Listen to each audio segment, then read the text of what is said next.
नमस्कार दोस्तों, स्वागत है आप सबका आपके अपने YouTube चैनल पर जिसका नेम है बंसल एजुकेशन हब।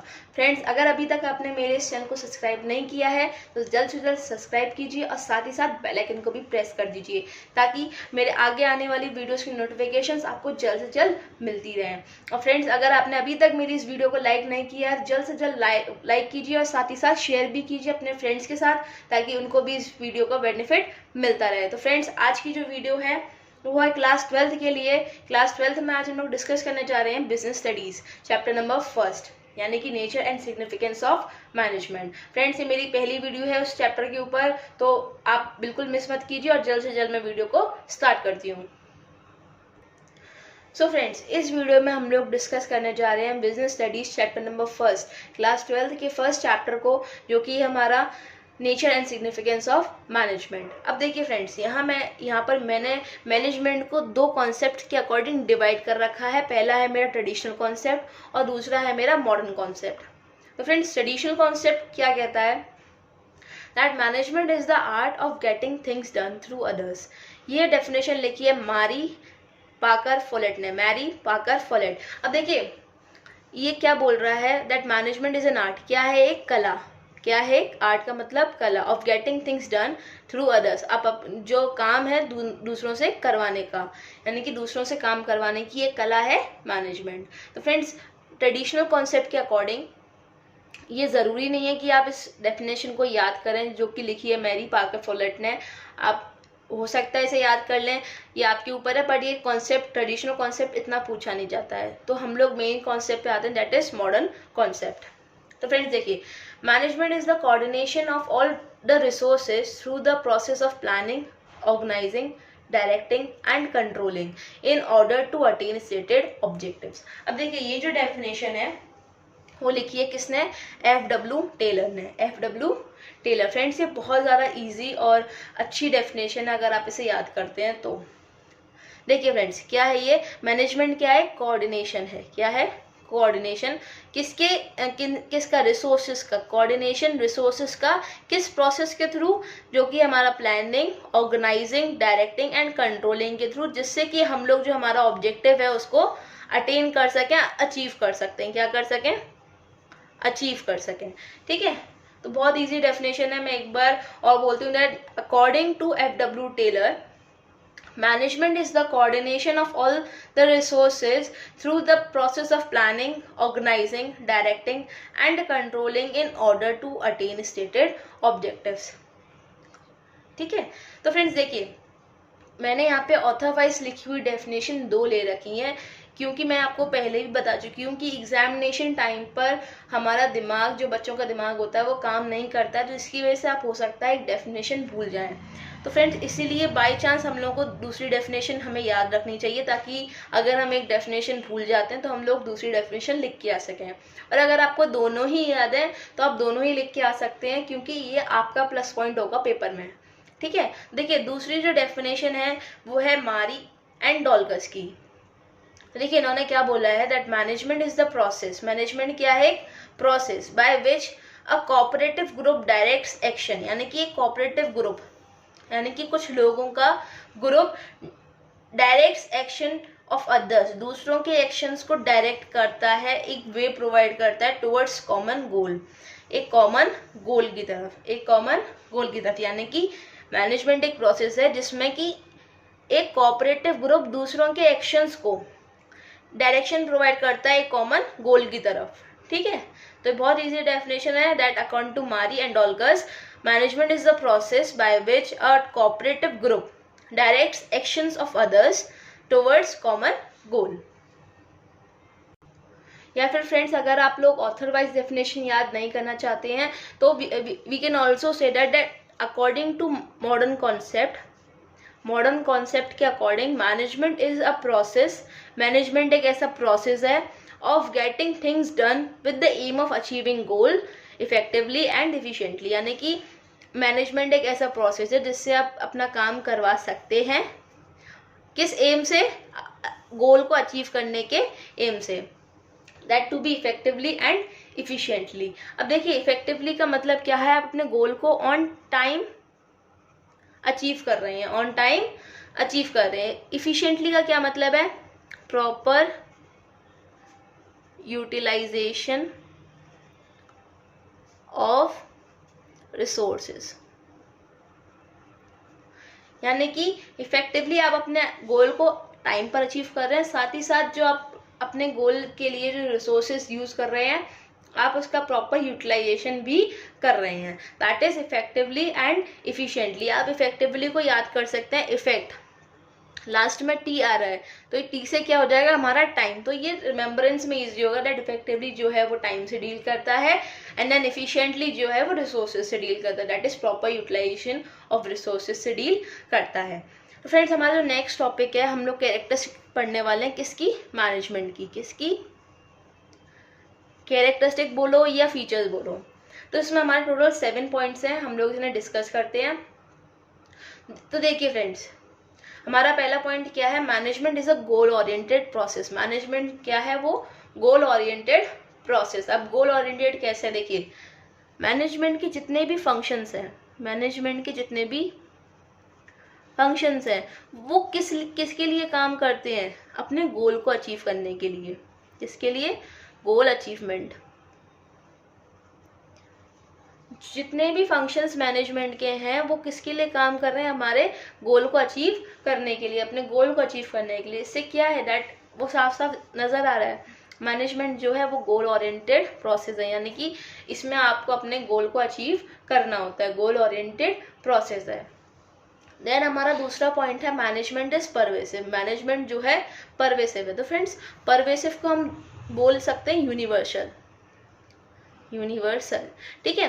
तो फ्रेंड्स यूनिवर्सल का क्या मतलब है कि जो मैनेजमेंट है वो यूनिवर्सल है। आप चाहे कहीं पे भी चले जाएं, दुनिया किसी भी कोने में चले जाएं, आपको मैनेजमेंट मिलेगी हर जगह। आप चाहे अमेरिका में चले जाएं, चाहे इंडिया में ही हैं, चाहे कहीं किसी और कंट्री में चले जाएं, आपको वहाँ पर भी हर जगह मैनेजमेंट मिलेगी।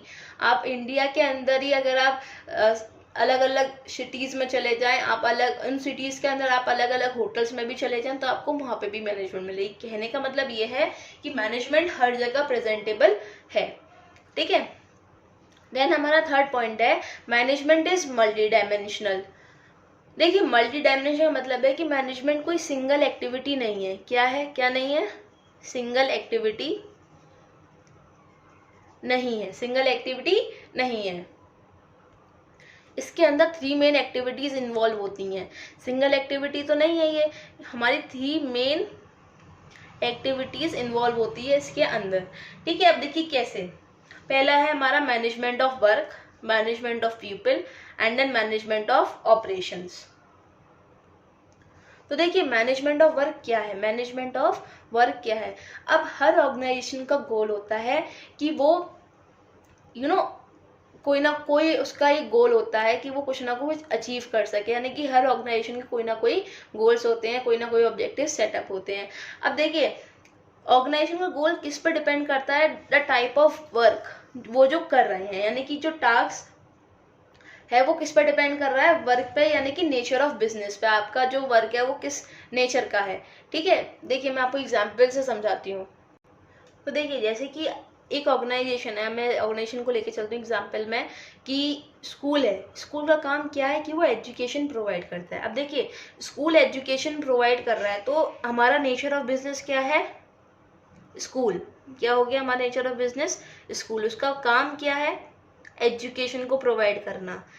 क्या प्रोवाइड करना? एजुकेशन। तो देखिए जो मैनेजमेंट ऑफ वर्क है वो क्या मेक श्योर करेगा कि जो हमारा काम है हम उसको अच्छी तरीके से अकम्प्लिश कर रहे हैं, इफेक्टिवली कर रहे हैं और एफिशिएंटली कर रहे हैं। अब देखिए स्कूल का मेन मोटिव क्या है कि वो एजुकेशन प्रोवाइड करे। काम क्या है? एजुकेशन प्रोवाइड करे। तो management of work make sure करता है कि जो भी वर्क आप कर रहे हैं वो अकम्प्लिश्ड हो अच्छी तरीके से, और वो भी इफेक्टिवली एंड एफिशिएंटली वे में, इफेक्टिव और एफिशिएंट वे में अकम्प्लिश हो जाए, वो management of work make sure करता है। देखो हर ऑर्गेनाइजेशन का कोई ना कोई परफॉर्म करने के लिए टास्क होता है, गोल होता है, ठीक है। हर ऑर्गेनाइजेशन सेटअप करती है, अगर जो उसे परफॉर्म करना है वो कोई ना कोई गोल सेटअप करेगी, टास्क सेटअप करेगी। तो मैनेजमेंट की जो एक्टिविटीज़ हैं वो उसका एम क्या होता है कि वो गोल्स को अचीव कर सकें, टास्क को भी अकम्प्लिश कर सकें। तो जो टास्क है या मैं बोलूँ वर्क है, यानी कि टास्क क्या है हमारा, वर्क टास्क क्या है यहाँ पे हमारा एजुकेशन, कि हमें एजुकेशन प्रोवाइड करनी है, तो हमारा वर्क क्या हो गया, एजुकेशन। वो डिपेंड करता है कि हमारा नेचर ऑफ बिजनेस कैसा है। ठीक है, आप समझ गए होंगे। जैसे कि स्कूल है, स्कूल हमारा हो गया नेचर ऑफ बिजनेस, हमारा जो स्कूल है वो क्या है, नेचर ऑफ बिजनेस। वहीं हम लोग को क्या प्रोवाइड करनी है, एजुकेशन। तो हम लोग को कौन सा टास्क इस्टेब्लिश करना है, एजुकेशन का। ठीक है, तो management of work make sure करेगी कि आप उसे कैसे अकम्प्लिश कर रहे हैं, that to be in effective and efficient way. ठीक है, देखिए मैनेजमेंट ऑफ पीपल रिलेट करता है किससे, ह्यूमन रिसोर्स से। मैनेजमेंट ऑफ पीपल किससे रिलेट करता है, ह्यूमन रिसोर्स।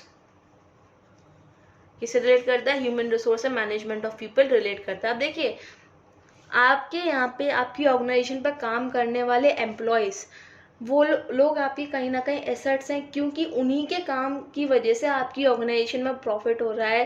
ठीक है, या आपकी ऑर्गेनाइजेशन स्मूथ फ्लो कर पा रही है, आपकी ऑर्गेनाइजेशन में कॉन्फ्लिक्ट्स नहीं है। देखिए जो मैनेजमेंट ऑफ पीपल है वो क्या करती है कि आपके एम्प्लॉयज़ की स्ट्रेंथ इफेक्टिव करती है और ज़्यादा उनकी वीकनेस को हटाती है।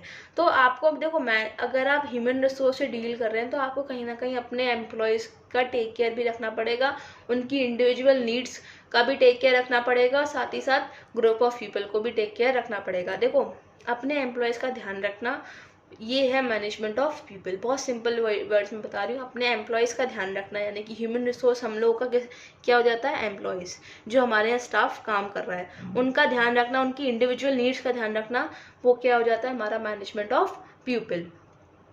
ठीक है, देन मैनेजमेंट ऑफ ऑपरेशन क्या क्या है। अब मैनेजमेंट ऑफ ऑपरेशन जो है वो किससे डील करता है, प्रोडक्शन साइकिल से, प्रोडक्शन साइकिल से ही डील करता है। अब देखिए कैसे, वो सबसे पहले इनपुट्स बाय करेगा, यानी कि रॉ मटेरियल बाय करेगा, फिर वो रॉ मटेरियल से सेमी फिनिश गुड्स बनाएगा, फिर सेमी फिनिश गुड्स से फिनिश गुड्स बनाएगा। तो ये हमारे ऑपरेशंस हैं, यानी कि प्रोडक्शन साइकिल से जितनी भी ऑपरेशंस की एक्टिविटीज़ होती हैं वो हमारे प्रोडक्शन साइकिल से रेफर करती हैं, यानी कि प्रोडक्शन, सेल, परचेजेस, जो भी इसमें आता है वो हमारे ऑपरेशंस में रिलेट करता है। तो देखिए मैनेजमेंट मैंने आपको बताया था एक सिंगल एक्टिविटी नहीं है, मल्टी डायमेंशनल है। अगर आप इन तीनों का ध्यान रखेंगे तब जाके वो मैनेजमेंट बनेगी। आप अपने वर्क का भी ध्यान रख रहे हैं, देन ह्यूमन रिसोर्स का भी ध्यान रख रहे हैं, फिर आप अपने ऑपरेशंस का भी ध्यान रख रहे हैं, तो तभी तो मैनेजमेंट पूरा बना कि नहीं बना। इसलिए मैनेजमेंट जो है वो सिंगल एक्टिविटी नहीं है, इसमें ये 3 एक्टिविटीज़ शामिल होती हैं, that is management of work, management of people and management of operations. अब देखिए हमारा 4th पॉइंट क्या कह रहा है, management is a group activity. Management जो है वो ग्रुप एक्टिविटी है। आप समझ गए होंगे ग्रुप एक्टिविटी का मतलब लोग बहुत सारे ग्रुप से बनी हुई एक एक्टिविटी, यानी कि बहुत सारे लोगों से एक ग्रुप बना है, उससे वो एक्टिविटी हो रही है। देखिए कैसे, मैं आपको एग्जांपल देती हूँ। कोई एक ऑर्गेनाइजेशन है जिसमें हमारे पास 4 डिपार्टमेंट्स हैं, 4 डिपार्टमेंट्स। इसमें हमारा हो गया हमारा मार्केटिंग का, ठीक है, देन हमारा हो गया प्रोडक्शन यूनिट, उसके बाद हमारी हो गई फाइनेंस से रिलेटेड एक डिपार्टमेंट है, देन हमारा HR से रिलेटेड एक डिपार्टमेंट है। ठीक है, ये 4 डिपार्टमेंट्स मैं लेके चल रही हूँ। तो देखिए अगर हमारी जो ऑर्गेनाइजेशन है उसका गोल है कि उसे इस बार 80% ऑफ मार्केट को कवर करना है, तो जब उसके लिए ये चारों डिपार्टमेंट्स अपना अपना काम करेंगे अच्छी तरीके से, अपना अपना रिजल्ट को कंट्रीब्यूट करेंगे, तब जाके तो ऑर्गेनाइजेशन को ये फ़ायदा होगा। अब समझ लीजिए मार्केटिंग वालों ने तो अच्छी खासी मार्केटिंग कर दी, ठीक है, ताकि मार्केट जो भी गोल के लिए ज़रूरी था उन्होंने उतनी मार्केटिंग कर दी, प्रोडक्शन वालों ने भी कर दी, ठीक है, HR वालों ने भी बहुत अच्छी तरीके से अपना ह्यूमन रिसोर्स संभाल लिया। लेकिन फाइनेंस वालों ने चूक कर दी, फाइनेंस वालों ने गड़बड़ कर दी, जिसकी वजह से कंपनी को क्या हो गया, लॉस हो गया, कुछ यूनिट्स का या कुछ भी करके वो कंपनी अपना जो गोल है ना वो अचीव नहीं कर पाई, यानी कि 80% मार्केट को कवर करने का गोल उसका अचीवमेंट रह गया। किसकी वजह से रह गया, फाइनेंस डिपार्टमेंट की वजह से रह गया। ठीक है, तो मेरा कहने का मतलब ये है, जब ये सारे ग्रुप्स जितने भी डिपार्टमेंट्स हैं ये सब हाथ में हाथ मिला के काम करेंगे, साथ में काम करेंगे, तब जाके हमारा जो ऑर्गेनाइजेशन गोल है वो जाके अचीव होगा, तभी तो होगा। ठीक है, तो आप समझ गए होंगे कि मैनेजमेंट ग्रुप एक्टिविटी क्यों है। या मैं आपको एक और एग्जांपल देती हूँ। समझ लीजिए कि आपकी क्लास में एक कंपटीशन हो रहा है जिसमें आपको मतलब 5 ग्रुप्स बना दिए गए हैं, 5 ग्रुप्स बनाए गए हैं आपकी क्लास में, जिसमें आपको डिबेट कंपटीशन करना है। तो हर 5 ग्रुप्स में 3 बच्चे हैं, each 5 groups have 3 childrens each. ठीक है, अब देखिए जब 3 बच्चे हैं, ठीक है, अब आपने डिसाइड करा है कि कुछ भी करके हम लोगों को ही जीतना है, यानी कि हमारे क्लास के जो 5 ग्रुप है हमको ही जीतना है, हमें किसी और को जीतने नहीं देना डिबेट कंपटीशन के अंदर।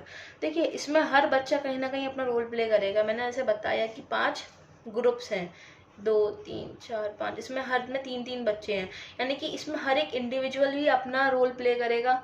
अगर यहाँ पे से इसने भी रोल प्ले करा, इसने भी करा, इसने भी करा, इसने भी करा, लेकिन इसके किसी एक बच्चे ने अच्छा परफॉर्म नहीं करा, ठीक है, अच्छा परफॉर्म नहीं करा, तो कहीं ना कहीं जो आपने गोल इस्टेब्लिश करा है, जो प्लानिंग आपने उसके लिए की है गोल इस्टेब्लिशमेंट के लिए, वो रह जाएगी, आपका गोल अचीव नहीं हो पाएगा।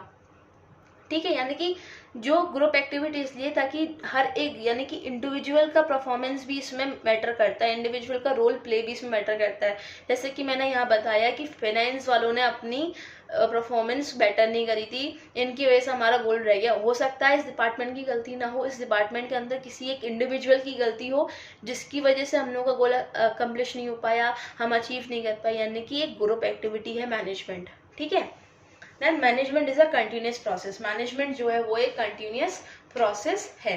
देखिए कैसे हम लोग गोल्स बनाते हैं, ठीक है, हम लोग मतलब गोल्स बनाते हैं, हमारा एक गोल अचीव हो जाता है तो हम जरूरी थोड़ी ना गोल्स बनाना रोक दें, नहीं, दूसरा बनाते हैं, दूसरा अचीव हो जाता है, तीसरा बनाते हैं, ऐसे ही बनाते चले जाते हैं। और हर गोल को अचीव करने के लिए हम लोगों को मैनेजमेंट के फंक्शंस को फॉलो करना होता है, जो कि क्या है, प्लानिंग, ऑर्गेनाइजिंग, स्टाफिंग, डायरेक्टिंग और कंट्रोलिंग। ठीक है, ये 5 फंक्शंस है मैनेजमेंट के, जिसको हमें हर गोल पे दोबारा से स्टार्ट करना पड़ता है। ये क्या है, प्रोसेस है मैनेजमेंट का। क्या है, प्रोसेस ऑफ मैनेजमेंट। ठीक है, यानी कि जैसे जैसे हम गोल्स बनाएंगे, हम लोग को हर गोल के लिए पूरी प्रोसेस को लेना पड़ेगा। तो क्या ये एक कंटिन्यूस प्रोसेस है, आप इसे बंद नहीं कर सकते। आपका एक गोल अचीव हो गया तो आपने कंट्रोलिंग तक पूरा कर लिया, देन आपने इमीडिएटली सेकंड गोल बना दिया, फिर से आपको स्टार्ट करना पड़ेगा प्लानिंग से। ठीक है, तो ये क्या है, एक नेवर एंडिंग प्रोसेस है। क्या है, नेवर एंडिंग प्रोसेस। ठीक है, then management is dynamic function. Dynamics आप समझ सकते हैं कि ये चेंजेबल नेचर की होती है, यानी कि मैनेजमेंट के जो गोल्स हैं वो फिक्स नहीं होते, आप उसे चेंज कर सकते हैं। देखिए क्यों उनको चेंज करने की नौबत क्यों आती है, क्योंकि बहुत से एक्सटर्नल फैक्टर्स मैनेजमेंट को इफेक्ट करते हैं। अब एक्सटर्नल फैक्टर्स क्या क्या हो सकते हैं, आप समझ के रखिए। सोशल फैक्टर्स हो गए, देन इकोनॉमिकल फैक्टर्स हो गए, टेक्निकल फैक्टर्स हो गए, पॉलिटिकल फैक्टर्स हो गए, यानी कि बहुत सारे फैक्टर्स हैं जो कहीं ना कहीं हमारे मैनेजमेंट को अफेक्ट करते हैं। देखिए टेक्निकल कैसे, कि अब कोई जैसे आप समझ लीजिए आप कंप्यूटर में डील कर रहे हैं, तो आपने एक गेम बनाया, ठीक है, अब टेक्नोलॉजी एकदम से चेंज हो गई, कोई नई टेक्नोलॉजी आ गई, तो आपको जो गेम बनाना है, जो आपने गोल अकम्प्लिश किया है कि मुझे ऐसा वाला गेम बनाना है, तो वो आपको चेंज करना पड़ेगा, क्योंकि टेक्नोलॉजी आई है, तो कहीं ना कहीं लोगों का इंटरेस्ट भी चेंज हुआ होगा, प्रेफरेंस भी चेंज हुआ होगा। तो जो आप गेम बना रहे हैं उस हिसाब से जो आप टेक्नोलॉजी लगा रहे हैं वो आप गलत लगा रहे हैं, क्योंकि अगर आप उसमें इन्वेस्ट भी कर रहे हैं तो आपको उसमें कुछ मिलेगा नहीं, क्योंकि लोगों का टेस्ट ऑलरेडी चेंज हो चुका है। ठीक है, तो आप अपने जो प्लानिंग, जो आपने गोल बनाया है उसके लिए जो आपने पूरा प्रोसेस करा है मैनेजमेंट का, तो आपको चेंज करना पड़ेगा। यानी कि मैनेजमेंट डायनेमिक फंक्शन की होती है, चेंजेबल नेचर की होती है। देन हमारा 7th पॉइंट है फ्रेंड्स, मैनेजमेंट इज इंटेंजिबल। देखो इंटेंजिबल का मतलब क्या होता है, थिंग वी कैन नॉट सी और टच। हम इसको देख नहीं सकते, टच नहीं कर सकते, बट वी कैन फील, लेकिन हम क्या कर सकते हैं, फील कर सकते हैं। ठीक है। अब एग्जाम्पल के लिए आप देखिए कि आप एक ऐसे होटल में गए जहाँ का मैनेजमेंट बिल्कुल ही बेकार है, ज़ीरो है। ठीक है। देन आप उसके बाद एक ऐसे होटल में गए जहाँ का मैनेजमेंट बहुत अच्छा है, आपको बहुत अच्छा लगा वहाँ जाके। तो देखिए आप खुद नोटिस करेंगे जिस होटल का मैनेजमेंट अच्छा है वो लोगों की सर्विस भी बहुत अच्छी होगी, कहीं ना कहीं उन लोगों के बीच में अंडरस्टैंडिंग भी बहुत अच्छी होगी। देन कॉन्फ्लिक्ट्स वहाँ पे कम होंगे, जो आप सर्विस मांग रहे हैं उनसे आप वो जो डिज़ायर कर रहे हैं आप वो सर्विस वो लोग को प्रोवाइड भी कर रहे होंगे। लेकिन इससे पहले जिस रेस्टोरेंट में आप गए थे, जिस होटल में आप गए थे, वहाँ की सर्विस बेकार थी, तो आप वहाँ खुद समझ जाएंगे कि वहाँ पे लोगों के अंदर मिसअंडरस्टैंडिंग होगी, कॉन्फ्लिक्ट्स हो रहे होंगे, आपको बेटर सर्विस प्रोवाइड नहीं हो रही होगी। तो क्या है, मैनेजमेंट हम फील कर सकते हैं, देख नहीं सकते और उसे टच नहीं कर सकते, तो मैनेजमेंट क्या है, इंटेंजिबल। तो फ्रेंड्स आज की वीडियो के लिए इतना ही। अगर आपने अभी तक मेरी वीडियो को लाइक नहीं किया है तो प्लीज़ लाइक करिए और साथ ही साथ मेरे चैनल को सब्सक्राइब भी कीजिए, ताकि आपको मेरे वीडियोज़ की नोटिफिकेशन मिलती रहे। और अगर आप बेल आइकन को प्रेस कर देंगे तो आपको मेरी वीडियो जैसे ही मैं डालूंगी आपको वैसे ही मिल जाएगी। तो प्लीज़ और प्लीज़ बेल आइकन को भी प्रेस कीजिएगा। तो फ्रेंड्स आज के लिए इतना ही। कल हम लोग ऑब्जेक्टिव्स डिस्कस करेंगे मैनेजमेंट के अपनी अगली आने वाली वीडियो में। तो friends thank you, keep supporting me.